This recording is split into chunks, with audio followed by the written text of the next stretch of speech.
Welcome back to Boss Uncaged podcast. So, off air, Brian and I had like a little conversation. It's not every day I have an opportunity to get two separate leads from two separate individuals and end up interviewing not only like one founder, but also the president of both of them are in the same space at the same time. They work for the same company, but again, through osmosis, they both ended up on the Boss Uncaged podcast. So, first of all, I like to give whoever I'm interviewing with a particular nickname.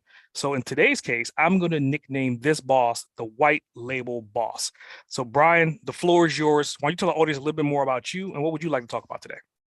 No, I definitely appreciate it very much. The classic story. I came up in the agency world.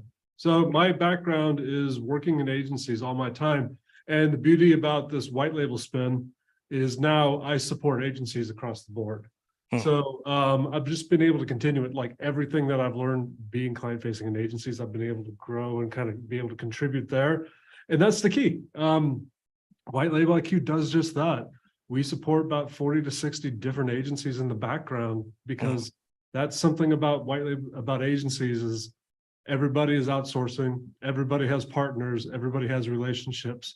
And we've really not only been able to scale ourselves, but a lot has really been in talking about how we can help other agencies scale, how we can provide that bandwidth, how we can really help people deliver, you know?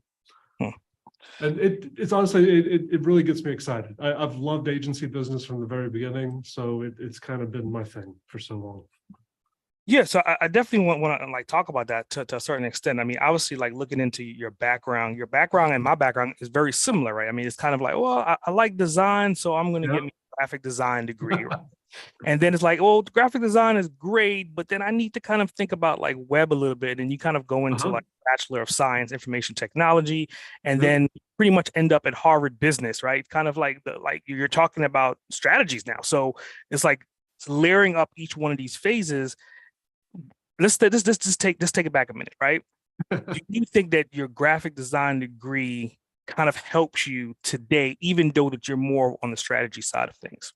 No, 100%. I mean, the reason I got into design, and I love the question you're going down, is design let me think about so many different concepts, so many different businesses. As a designer, I could think about trucking and fulfillment industries, kind of how the messaging, how to get that across.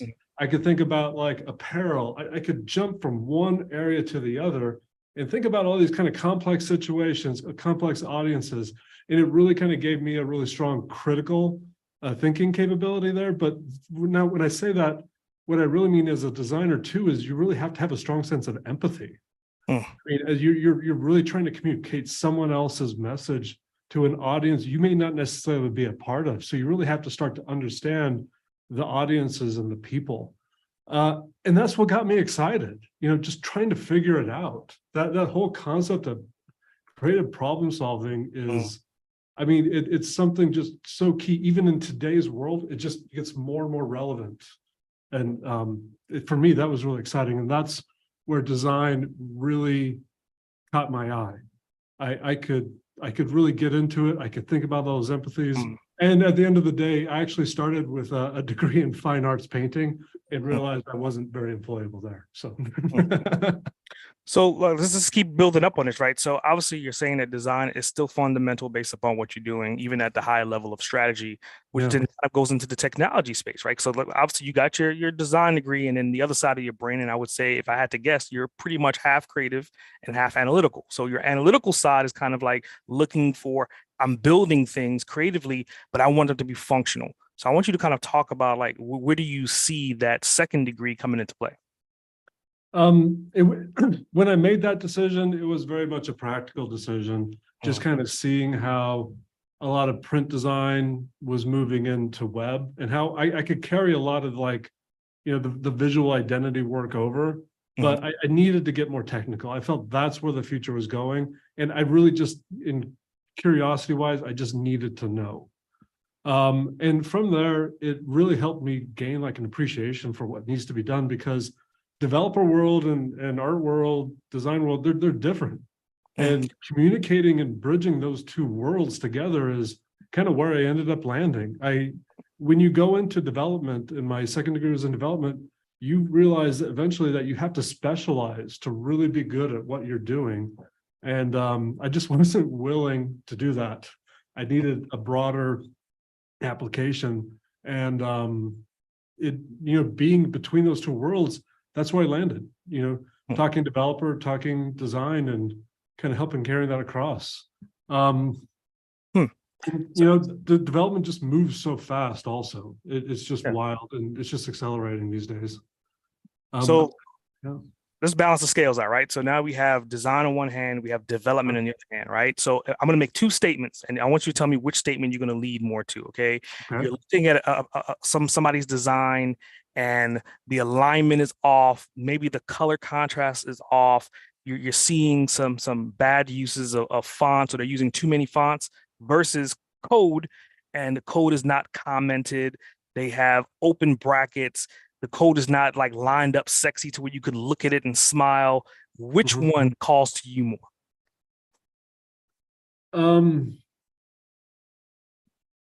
That's a hard one. I would think for me, it's more so understanding like the visual part of it.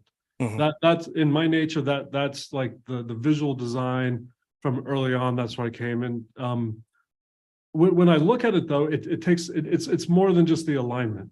It's kind of the strategy. It's kind of the feeling. It's very the experience you get, because if you spend the time to kern things well, okay, then even as a brand, that kind of experience, it's a bit subconscious, but you keep doing that over and over and over.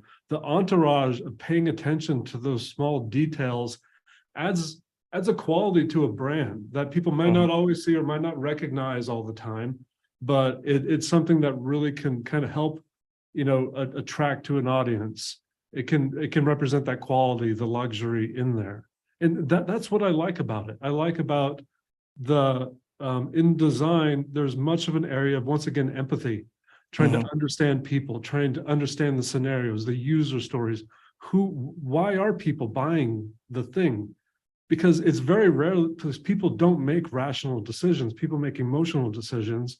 And what are those emotions that people are feeling when they want to engage a brand? I mean, there's a reason you buy the certain type of shoe or shirt or product.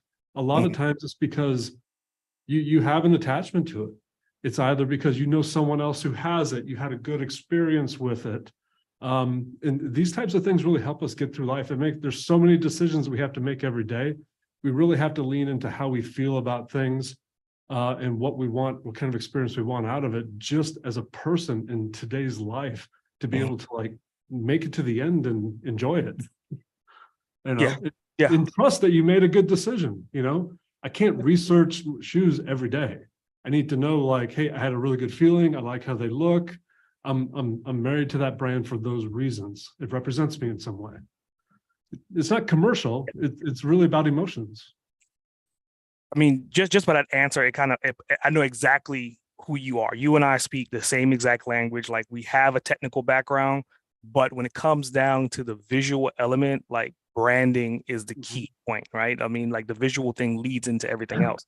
So because it's very strategic at that point. I mean, you're making a plan, you're making a strategy, you're narrowing down, and it's just not a broad sense of problem solving. I believe it gets much more complex when you're dealing with emotions of humans. Building off of what you said. So let's just keep going down this road, right? So I mean, it kind of leads us to like your Harvard degree, right? And you're talking about strategy and execution, which is what you've been describing pretty much for the past few minutes. So I want you to kind of talk about how you brought both those hemispheres together in alignment to more strategize what you're doing, how you're doing, and why you're doing it.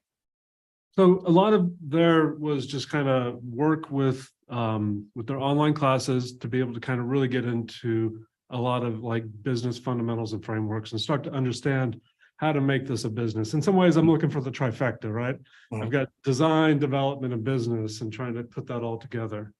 A lot of that is me kind of understanding the workings of business, because I'm not doing the design anymore. I'm not doing any of the development. And it's no longer about me looking at it going that, that needs to kern a little more. Don't get me wrong, I have opinions about it all, but like, It's more about working with the individuals who are closer to me. And how do I bring people together? How do I create a vision internally in my business so that we can start, delivering that value to other people? Like, what's important in the business? Defining, like, what are our beliefs? Our beliefs are that we work with high value brands or high value, like white labels specifically, is that we're here to make agency life easier and more profitable. Mhm. And our beliefs are about, transparency, communication, teamwork. And that often sounds like fluffy, right? But it's not. I mean, as you start to work and to build that belief system, it's all about being able to then communicate to people about what your boundaries, Mhm. how that belief system influences your boundaries, how you judge success for people. And if you can bring all of that together, you can really start to build a business where people have clarity inside of the company and can make decisions for you Mhm. without you being involved. And at that point, you can grow. Mhm. If as an owner or a leader in a company, you feel you have to be involved in all of those decisions, you're the bottleneck. But if you can paint that vision, which is your job as the leader, and you can give the people the confidence that they can start making decisions on your behalf because they understand what you don't do.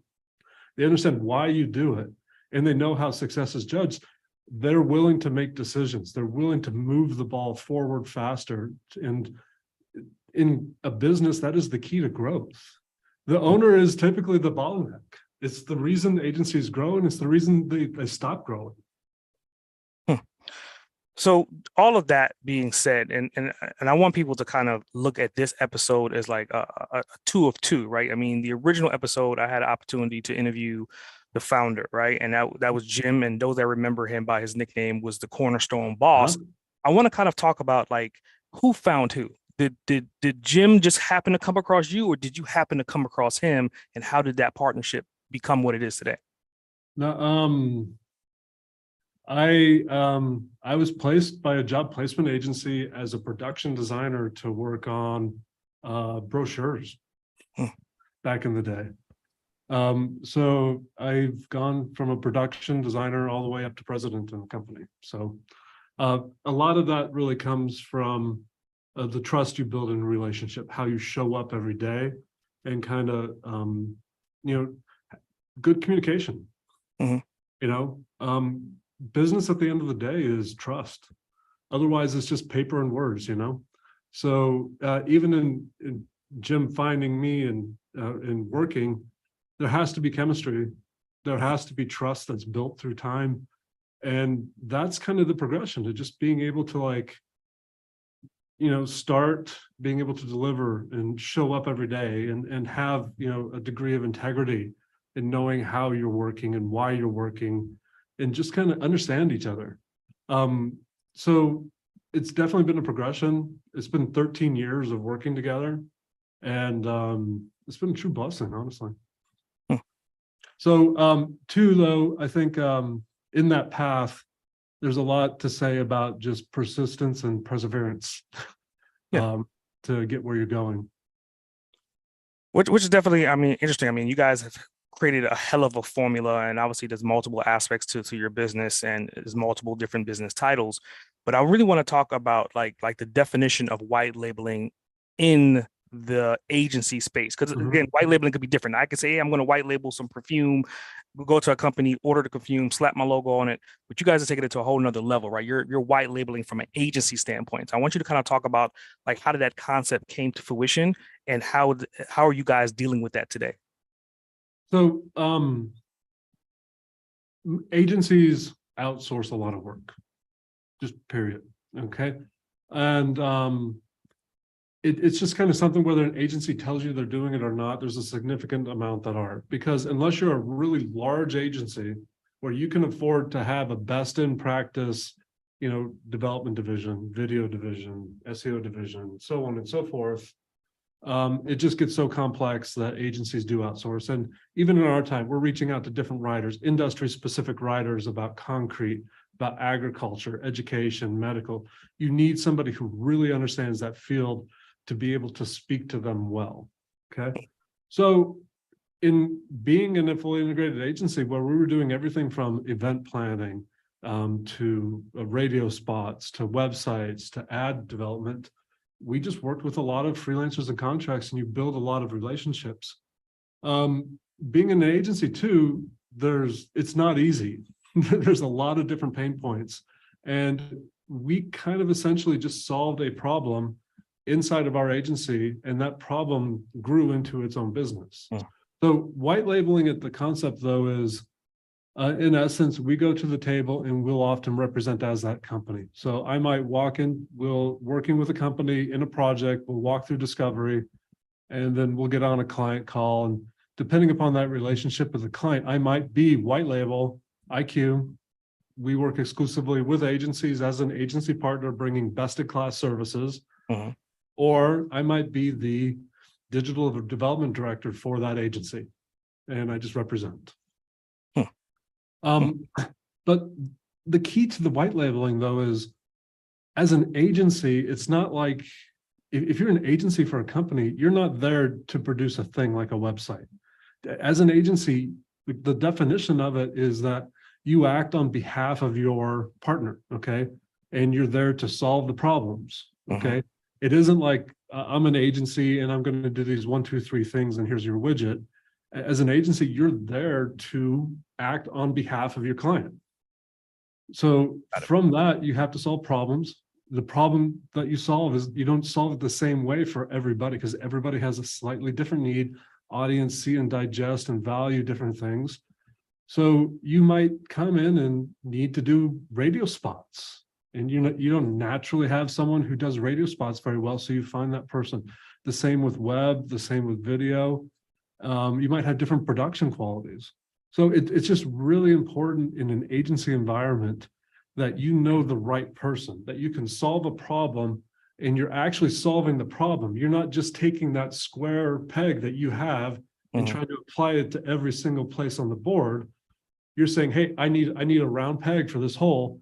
I know exactly where to get the best round peg ever. I'm going to go over here and talk to my buddy, and I'm going to bring him in with me, and we're going to collaborate. And we're going to bring this idea to life. It's going to grow. And then we're going to kind of build it out. And as a white label partner, you can truly be a partner. Yeah, I really like, I mean, as I talked about my background coming up through agencies, one of the reasons I really love it is because I get to work with other agencies. I get to work with my people.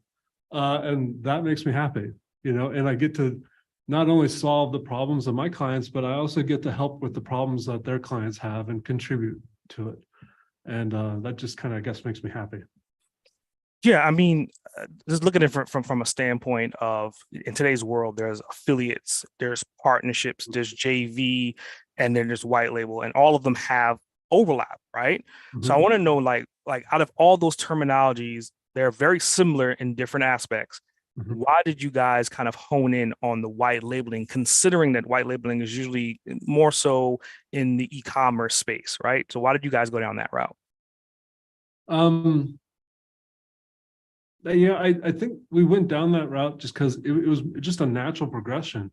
I can't even say exactly that we went down there intentfully, but as our own agency, as an integrated agency, it was the problem that we were facing. How do we bring on all these skill sets? How do we handle projects that we couldn't before and still hold the presence in front of our client that we could do this, we know how to do this, we're delivering, we're getting it done, without really confusing or making it messy or showing how all the sausage is being made. That white labeling aspect of being able to bring another agency in kind of hide some of the sausage making. And I wouldn't even say it's hiding. It's just the clients just want to make sure that the end product delivers. They're not necessarily concerned in how you get it done, as long as you do it well. And that's actually a big trend in the agency business now. A lot of people would typically had brought the the work in house, like agencies start working with companies start working with a lot of different agencies. Nowadays, I think companies are getting really tired of working with 2, 3, 5 different agencies, an SEO agency, a production agency, another agency, and they're asking someone just to lead the charge and to manage all communications so it can be funneled and curated and done well on their behalf. But to the point of white labeling, we're not always white labeled. We're brought to the table often. I think the actual concept of white labeling is fading a little bit in the sense that like it's becoming a lot more acceptable to have more people at the table. The client just doesn't want to have to talk to all those people. Because when you bring all those people to the table, you can now have best-in-class services across the board because those individuals have focused down, they've demonstrated an authority, and they're delivering it, and you're showing that you're taking that client's interest best in heart by bringing someone else in because they know that you can do it better. So when we talk about white labeling, I guess I'm leading into the fact that the concept of white labeling is changing. And it's not we're not necessarily being white labeled all the time, but we're being brought in as a strategic partner to complement the services that like the brand strategy agency is providing directly to the client. And the client just doesn't want to talk to everybody. They don't know how to know if the web person is doing a good job or not. That's what they're paying the other people to do.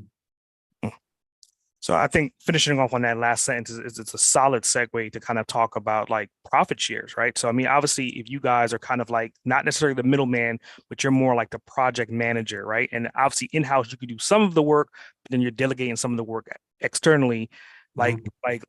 Is that client usually aware that they're paying like a higher premium versus going to these individual corporations versus going through your one corporation that manages all the corporations? Ours is a little bit like when the way we work specifically with agencies is we do essentially offer like a wholesaling service with agencies because agencies have to be able to mark up the work we do or it doesn't make sense. Why would they even be in the business that we're helping supply if they can't have a margin on it? So from that, when the agency itself is talking to the end client, I think the key part is as an agency, you really don't want to sell widgets. I'm not selling a website. I'm selling an outcome. Okay. And that's not in the presence to like charge more, but it is more valuable. So you are going to charge more. And the outcome isn't necessarily a website. The outcome is the trust that it's going to get done well. It's the trust that the messaging is going to marry up to my clientele. The trust is that the experience is going to go smooth. The trust is that you have not just this website, but my website build or whatever marketing piece I'm doing correlates and ties into all the other pieces. So my spend is exponentially grown and more beneficial to me because it's not just a one-off. So I think the key is when we talk about like the transparency to the client as far as the cost, the agency or any kind of business should be selling an outcome. And can they define that outcome and describe it? And then how you put the pieces together is your job as an agency to build those partnerships and find the right people. And that's where white labeling comes in because they're all the partners. Got it. So, I mean, I asked you all these different questions about who you are building up to this moment.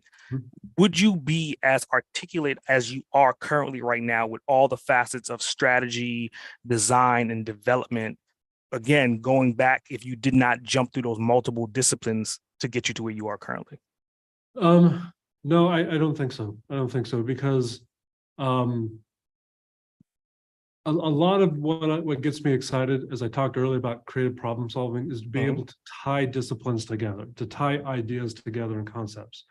And unless you are in different areas, you're not necessarily going to understand how to bring all those variant parts together. Now, the reason I say that is when I'm talking to, when I'm pitching a project, okay, like the person I'm pitching to doesn't want to hear me talk about tech. They don't want to hear me talk about design. They don't necessarily even want to hear me talk about marketing. They want me to talk business because they're a business person. So I have to speak their language. If I'm talking to a designer, yes, I might talk more about kerning because that's their language. And I think that's a problem that a lot of people run into is I'm great at marketing, so I'm going to stand in front of them. I'm going to talk all about marketing, and they're going to be so impressed with everything I have to say.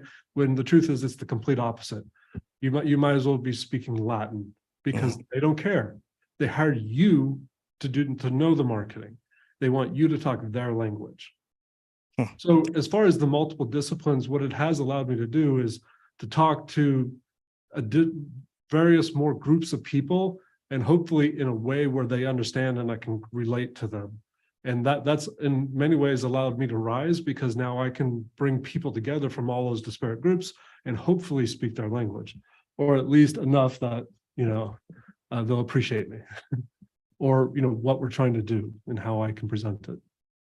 Yeah. I think it's a phenomenal attribute. I mean, it's a rare one as well too, because again, like I would not be the type of podcaster that I am if I didn't have all those disciplines to support me to be able to be adaptive to have these conversations. So I kind of look at you and I as chameleons. We can turn off the switch and talk about whatever we need to talk about in that moment and adapt on the fly, which is something that not everyone can do.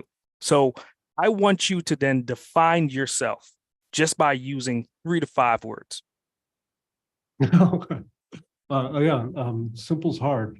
I don't know. Interested in creative problem solving.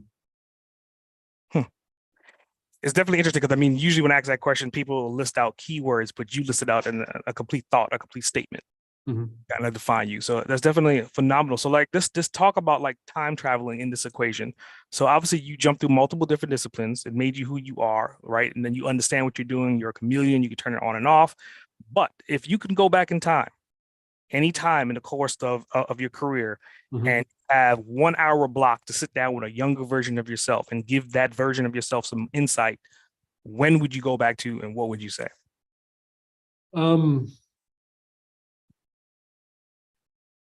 I guess I'd probably go back to as a designer, early on in there. And, where I said earlier about not selling a thing, I'm selling an outcome. Yep. That's a hard concept to grasp. It really is. It sounds simple, but like in practice, it's very difficult. So I think if I would have gone back then, I could have understood better the value that I was providing, or how I could increase the value and how I provide it to other people, even in my family, or other relationships that I have. It's not about the thing I did, it's about the experience that the other people are going to have from what I'm doing. And just to understand that a bit more in depth, I think would be really helpful. It would have given me, as I said, a better way to understand the value that I can either bring or create. I think that's definitely a solid way to answer that question. And it kind of leads me into, there was an article on Forbes, and there was one quote that you said, which was like, strategy-based partnerships are essential for focus and return of investment. So I want you to kind of talk about that, and I want you to kind of break that down and explain it to the listener in the simplest terms as we possibly can. Back in the day, agencies were afraid of competition, and today agencies should be afraid of losing talent. Okay. Strategic partners allow you to have best-in-class talent by your side. And anytime you can do that, your return on investment is going to grow. So kind of like based upon that, I mean, obviously the original formula at one point in time was to hire freelancers, right? Or to hire consultants to come in, or, but in today's world, what you're saying is ideally is to hire one agency and let that agency do the legwork for you, which ideally, based upon what you're saying, could definitely cut down on a lot of different things. It can cut down on employment recruiting. It can cut down on HR. It can cut down on all these different things that you have to juggle when you're trying to look for employees. But essentially, you guys are doing that for them, and you're delivering the results without them having to deal with the heartache and pain of dealing with employees. Is that not correct? Another way of looking at it? Yeah, I refer to it as core flex staffing. And the concept, as you said, we're going to have directors and key strategic people on staff, and then we're going to be able to flex as we need to with our partners. And it goes back to, even as I talked about, the definition of an agency of taking action on behalf of your client. Like if I, in my agency, if I had like 7 video people and 5 development people, guess what? All of my answers to your problems are going to involve video and development. Yeah. Okay. So not only does it allow you to flex and keep your fixed costs down, but like you're going to deliver more value because you can actually answer the problem. You're not going to have as inherent of a bias when you're working with your client. And then again, you can prove your value. You can increase trust because you're not just delivering the thing that you do over and over again. You're actually there more for solving their problems and talking their language. I think core flex staffing is huge. The whole shift to remote working has only made it even more powerful and accessible. And core flex staffing also, as we talk about that vision where you talked when I was getting into the business area, being able to create that picture so people can make decisions for you. You know, in a smaller group, it is a lot easier to do that. It's a lot easier to have those close, intimate, long conversations, you know, over and over. As you grow, creating that vision for everybody in your company becomes more difficult. It's not impossible, but it's more difficult. But as a mid to small size agencies, which is our primary audience, you know, we're talking like 5 to 20 people often. You know, that core flex staffing allows them to really keep a nice tight knit group, and they can really get good at what they do. They can be, you know, the special ops force that they need to be, because, you know, I mean, there's a reason special ops forces are small. They're not large battalions or infantry, you know, because the smaller you are, the more focused and efficient you can be. So, I mean, that makes me think about like duality, right? I mean, on one side of the coin, you guys are not only the lead magnet, but you're also like the source as well. So like you kind of flip and flop. So I want to kind of take that back, because again, you're talking about terminology that is more new to now versus if you looking at you as a kid growing up in an environment like the things that we're talking about didn't exist. So did you grow up in an entrepreneurial household, or these are just things and elements that you've kind of just grown into over by yourself? I mean, my mom ran a business for about 43 years. Mm, She ran a daycare. And then my dad, as he worked various jobs, he also purchased homes. But there was just a lot of emphasis on education. There was a lot of emphasis on make your own decision. I'm not going to tell you how to do it type thing. There was I would say, as far as my parents, the one gift they gave was, I mean, I went into college and, you know, I started off with a fine arts degree in painting, you know.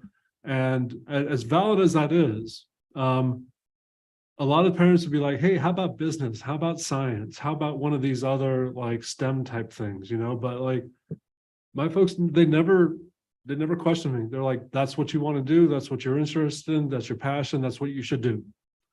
And they just let me do it. And for me, that honestly gave me a lot of freedom. And that's a freedom I don't think everybody has.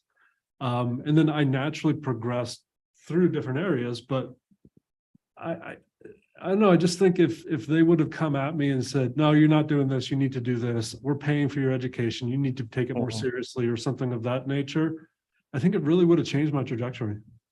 Hmm. So, I mean, with that type of level of insight and guidance from your parents, like where are you right now as far as like your family life? I mean, obviously you're running a business, right? Mhm. Like you have all these different disciplines that you have to manage and juggle. And again, you have to keep up to date with them, because I mean, 20 years ago, a lot of things we're talking about in technology today didn't even exist, Yep. right? So you have to juggle all that. So how are you then juggling like your work life with your family life? It's kind of a blend. Definitely set more clear boundaries for myself. Hmm. There were definitely periods where boundaries weren't clear. It was difficult and not sleeping, but I set clear boundaries. I try to be more present and not looking at my phone. And I have areas of the day that I just don't do that. And there are times where I just can take off an hour in the day, walk upstairs, visit with my family. There are days I need to get out of the house and I need to be in the office. But for me, it's a matter of being able to provide a degree of focus. Like, I am here with you. I'm going to be here. I'm not going to be peeking at my phone all the time. You know, in 2 hours, I do have a call, but let's make the best of this 2 hours. Hmm. Just trying to create boundaries and once again communicate those. Um, when it's so hard, communication is so hard. You'd think we talk so long throughout the day, but um, communication is definitely hard. But trying and keeping going, and I think that's important not only with family but in work too. Everybody wants clarity, and clarity is kindness. I think that was a quote from Brene Brown. And I think you're also practicing something that I think most entrepreneurs kind of like they don't really face, is like the reality of knowing that there's things that you have to work on outside of work, right? Everything that just doesn't come so naturally to a certain extent, especially with your level of background and education. Like again, you have to kind of juggle and maintain all the different disciplines that you're in. And again, you're a president of a company. So that kind of leads me into like education. You said that your parents were like really big on it, but they weren't like, hey, you kind of figure it out. So I would think that, and again, you can correct me if I'm right or wrong, Mhm. but are you pretty studious when it comes down to reading books or listening to audiobooks? Yeah, no, I think absolutely. you have to read, you have to listen to other people, you have to be teachable. My favorite activity is just mowing the lawn, with the headset on, listening to books, or going for a drive. My son's getting older, so he's wanting to mow the lawn. That's a little bit of a struggle. I'm like, nope, it's my turn, my job. But yeah, no, if you don't keep learning, you're not going to go anywhere. You have to be teachable. So let's talk about like books that you could recall like on your journey and books that you read now. Like maybe like recommend 2 or 3 books that an entrepreneur hearing what you've done and loving what you're doing and wanting to step into your shadows to possibly become you. What books kind of helped you become who you are? One that I reference a lot is Radical Candor. Radical Candor is a great book because it's about how to talk to people. It's about how to be able to not necessarily be confrontational, but like be clear. And clarity doesn't mean you're being kind all the time, but people need to know that you care. So Radical Candor allows you how to be, a good boss without, shall I say, a bad boss. I highly recommend it for anybody working with teams. It's just a way to really kind of build a better bond, understand why you're doing things there. There's another book that I read, and it's particular for marketing agencies, and it's not always necessarily revolutionary, but it's a key to how we kind of approach the market. It's called Selling with Authority. And it's a key concept in like our marketing strategy, to where you really do need to focus down. You need to do fewer things, and you need to do the things that you do well, and you need to provide a position of authority. So many people, as whether they're running a business or not, one thing that they hate is selling. Okay. So the key here in this understanding is you don't have to sell. You have to, and how do you build a position of authority? How do you communicate and demonstrate that position of authority through your outreach? And how does that outreach just allow you to give? I'm giving information, I'm giving my knowledge, I'm building a position of authority. And that, as a business owner, taking some of that selling out and also helping facilitate more of an inbound type strategy, it takes time, but it's very much worth the investment. Hands down, just be good at what you do. And when someone has a problem, be the first person they think of to be able to do that. So let me put a spin on that. Like, I think it's definitely a phenomenal answer. And I remember asking Jim, because he wrote 3 books, right? So again, I think that obviously with him writing 3 books and you guys working together, and again, he specializes in integrated marketing. Have you had an opportunity to write a book? And if you haven't, please tell me that you are planning on writing a book. I haven't. I haven't quite found the time, but I'll get there. But that's a key thing into like even that Selling with Authority. The books provide authority. There's not a greater way to develop authority into an area than to write a book. One day, I don't know where to focus. Where should I focus my book? I don't know. Well, I think a representation of who you are, right? I mean, the chemistry of design, the chemistry of like technical, the chemistry of business. I mean, those are 3 core elements that are usually separated. But again, you're harnessing all 3 of them effectively on a day-to-day basis, and just understanding how you're juggling and managing those different 3 aspects could be hella fruitful for up-and-coming entrepreneurs. No, that's awesome insight. I appreciate that. Yeah. Again, I look forward to seeing you write a book. I'm gonna send you details behind the scenes. Like, dude, did you write the book yet? Did you write the book yet? So, I mean, with that, I mean, obviously, you've climbed up the ladder. You got to where you are. You're a president of a company. You work with a hell of a founder. You guys are doing things completely different than the standard agency. Where ideally do you see or want to see like the white labeling IQ 20 years from now? 20 years from now, I think we're able to serve a broader audience. Now, what I mean, I don't say that in contrary to focusing down. What I mean it does is solidifying a lot of our business verticals. So we're delivering, and we have systems in place in our company to where we have professional development, we have organization, we have ways to really maintain that business vertical in as you said, in a world that's constantly changing and innovating. How are we driving down this area and being able to advise agencies where we're going? How am I able to advise agencies where, hey, I've been seeing this trend, a lot of things have been going on, work has been coming to us in this way. I want to inform you, this is where we're shifting because of these things that we know, and really be able to work with and solidify those partnerships so that we can then allow other people to focus on what they do best. Okay. So it's demonstrating when through all that, it's about just being able to be more consistent, more reliable, to be able to have products where people can come and have a great experience. In that, it's being able to do that in areas where we can also serve agencies. I don't want to be everything for everyone, but the key is we are strategic partners for agencies providing digital production services. That doesn't mean that it always has to be a website. What if, generative AI means websites go away? I'm doing a lot less Googling than I used to.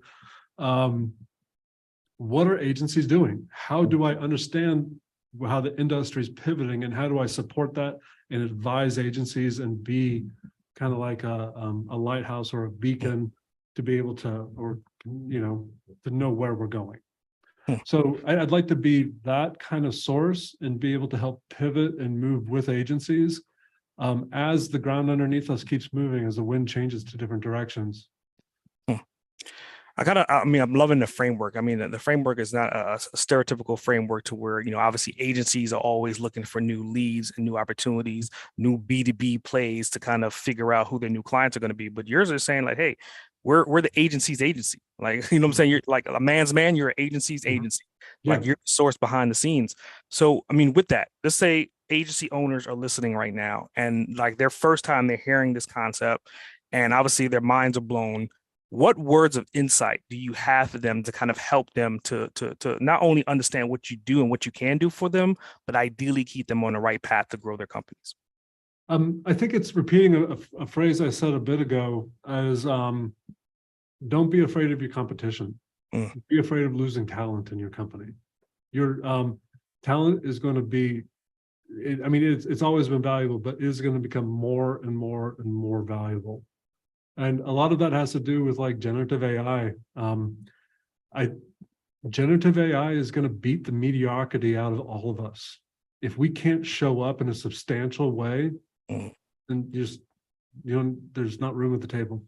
So talent is where you should be focusing, and that's going to take you in the right direction. Take care of your people. Make sure you have the right people in the right seats on the bus, and that you're honest with yourself about that. So we're on the bus and we're getting ready to run that bus through the smallest crack and make it a giant. How do they get in contact with you? Where would you like to send them? No, whitelabeliq.com. That's our website. And then we generate a lot of content. So come to our LinkedIn page, search for us there. And then, as I said to everybody, call me. You don't have to be a client.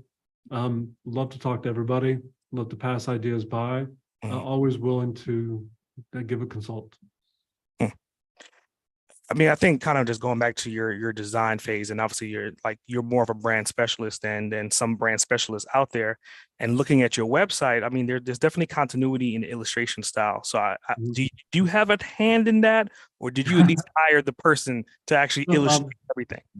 So we did hire the people. One of the beauties about our agency is that myself, my chief operating officer, and my director of operations all come from a design background of 15 years plus. So design matters, presentation matters. And honestly, I don't think we could live with ourselves if our website wasn't cool.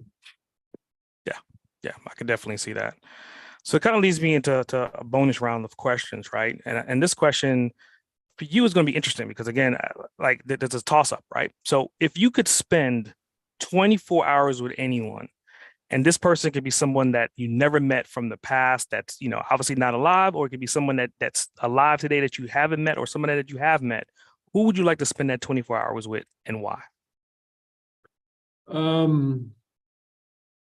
Say they're not a family member. My dad, of course, is the answer I would give. But otherwise, well, I mean, you can stay with your dad. But it'd be, huh? I Yeah. think you can stay with your dad. I mean, like, let's Yeah. talk about that. I mean, why did you select your dad out of everyone? I think a lot of it's, I mean, to tie it into a lot of what we're talking about is um it's about how to treat people, Hmm. you know? And I think that's incredibly important because I'm a professional services agency. Okay. So what do I have? I got a mouse, I got some keyboards, I got a monitor in front of me. The company is the people. That's the biggest choice of revenue. That's the biggest sword. That's where the expertise comes from. Um, you know, and I talked about businesses about trust. So it's a relationship game. You know, my dad taught me how to treat people. And that, I think that's one key thing that has carried with me all this time. I think that's a phenomenal answer, considering that in Steve Jobs' time, his prime time, he kind of had the opposite belief, right? I mean, he was more so design, design, design. And if you can't design it, I'll just replace you and get someone else to design it. So, like, how did you kind of get it? Like, what did your dad say or do to kind of instill that in you? Because again, as a parent of a child, you could talk until you're blue in the face. It does not mean that they're actually listening or hearing what you're saying until maybe years down the road it comes up. So could you recall a time that your dad said something to you along those lines that resonates with you till to this day? Um, yeah, in one way, it's like I know, and there's a couple of these throughout my life, but I think one, I was having trouble in school with some other kids in there. Mhm. And I remember we're just driving in the car and he was just like, you don't have to be afraid of other people. And you should have the courage. You can just speak up. You never have to be afraid of other people. Those other people are going through something the same way you are probably going through something. And you're not going to know what it is. Just know that everybody struggles. Hmm. Oh. And if you don't mind me asking, is your dad still alive? No, he passed away. Wow, coming up 10 years now. Wow. Yeah, I think definitely having an opportunity to sit down with him 10 years later. Not only that, I mean, obviously the Yeah. 10 years that you've made these achievements, probably from what he remembers until now, is probably a night and day difference from where you were 10 years ago. It's a little bit, I think. I hope. I hope Hmm. I'm still the same person. Who knows? Well, I think, you're always going to be who you are, but it kind of leads me to this question, right? Like out of all your achievements, right, in the past 10, 20 years or whatever, like what is your most significant achievement to date and why? Um, the key, I think there's a number of relationships that I've made and been able to keep really well. You Hmm. know, I think, one significant thing is like in my, my brother and my sister, we just get along. There's no animosity, there's no resentment. We're just like, hey, how's it going? We can pick it up and we can go. And I know that's family and a lot of that happens, but that's not always easy with family. You know, even the relationship that I built with Jim, the relationship that I've built with Nishant, who works with us in India, and he's one of the key relationships. The people I've built within the leadership team of this company, it's like I think the greatest accomplishment is the people you surround yourself with. And I know as you read books and you talk to people who lead, it is about who you surround yourself with, you know taking stock in that. And that's probably going to have one of the biggest effects on your trajectory.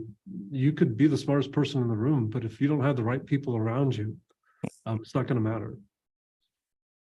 Very powerful, very powerful.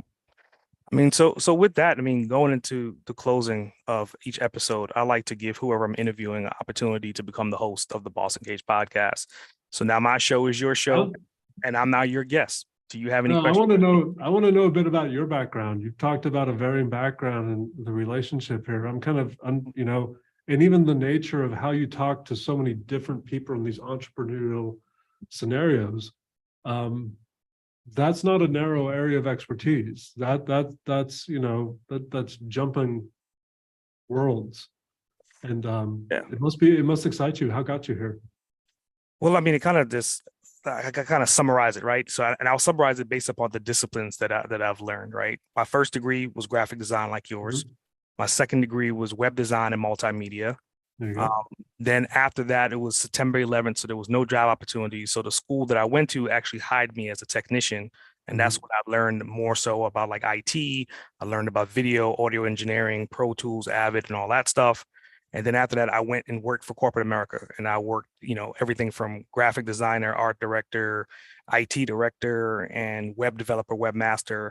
And then like my company was in existence, but I was trying to figure out how to get an MBA without paying for an MBA.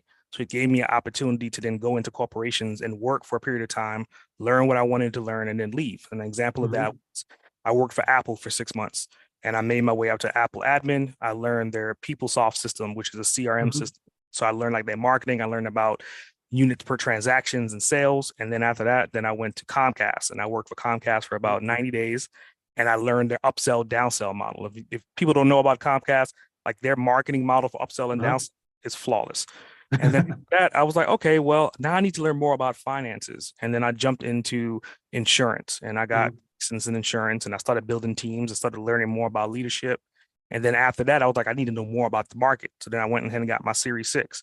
Was traveling up and down the East Coast, and I was like, well, what do travel agents do? So then I became a travel agent. So each one of these layers kind of kept layering and layering and layering until I am who I am right now. That gives me the opportunity to kind of hit the switch like we were talking about and be very adaptive to that conversation, no matter where someone lands on the spectrum of business. Yeah. No, I mean, yeah, that you get a much broader understanding of the world. You have more than one lens that you can apply to it. That's worth a lot.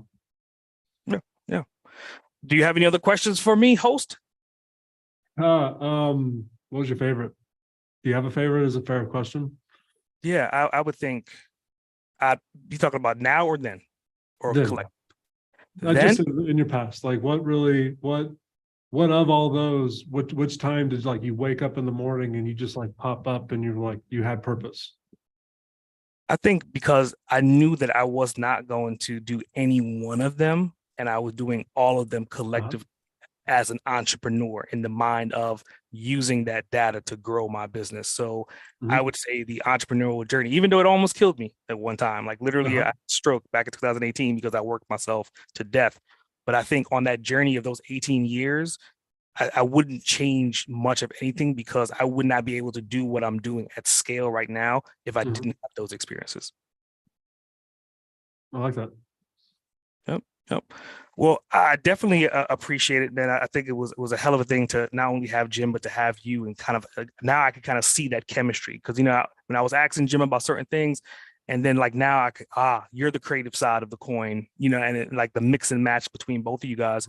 So if everyone has not had the opportunity, definitely you want to go check out Jim's episode, and you definitely want to listen to both of them in concession, because I think that there's a lot of push and pull, that they're working for the same company, but there's two different point of views that work in synergy.